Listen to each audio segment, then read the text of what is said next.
Mothers day సందర్భంగా అవిరా fertility హాస్పిటల్లో మే 12 నుండి 31 వరకు ఉచిత సంతాన శిబిరం. అందానికి అందం, దానికి తోడు అద్భుతమైన ప్రతిభ ఆమె సొంతం. పైగా హైకోర్టు లాయర్. ఎవరికి ఏ సమస్య వచ్చినా వారికి తోడుగా ఉంటూ ధైర్యంగా ముందుకొచ్చి చెప్పేది. వారి సమస్యల పరిష్కారానికి తన వంతు సాయం చేసేది. సమాజంలో, ఇటు కుటుంబంలో, అటు బంధువుల్లో ఆమెకు గొప్ప పేరుంది. అలాంటి మహిళ ఎవరూ ఊహించిన విధంగా అనుమానాస్పద స్థితిలో మృతి చెందింది. ఎంతో భవిష్యత్తు, మంచి పేరు, పలుకుబడి ఉన్న ఆ మహిళ అర్ధాంతరంగా తనువు చాలించడంతో బంధువులు, స్నేహితులు జీర్ణించుకోలేకపోతున్నారు.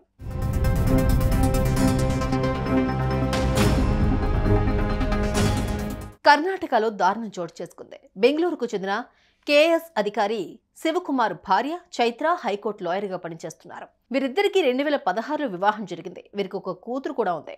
ఇక చైత్ర భర్త శివకుమార్ రాష్ట్ర పరిశ్రమల అభివృద్ధి సంస్థలో సబ్ డివిజనల్ అధికారిగా విధులు నిర్వహిస్తున్నారు.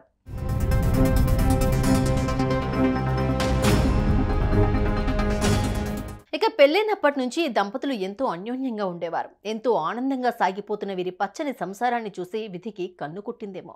వకీలుగా ఎంతో మంచి పేరు తెచ్చుకున్న చైత్ర దారుణ నిర్ణయం తీసుకుంది.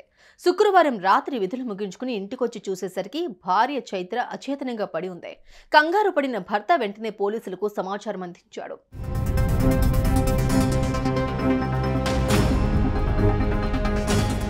హైకోర్టు లాయర్గా పనిచేస్తూ ప్రతిభావంతురాలిగా గుర్తింపు సంపాదించుకుంది. అంతేకాకుండా ఆమె షటిల్, బ్యాడ్మింటన్ వంటి ఆటల్లోనూ ప్రావీణ్యం ఉంది. ఎంతో చిలాకీగా నవ్వుతూ నవ్విస్తూ ఉండే చైత్ర మృతిని నమ్మలేకపోతున్నట్లు బంధుమిత్రులు తెలిపారు.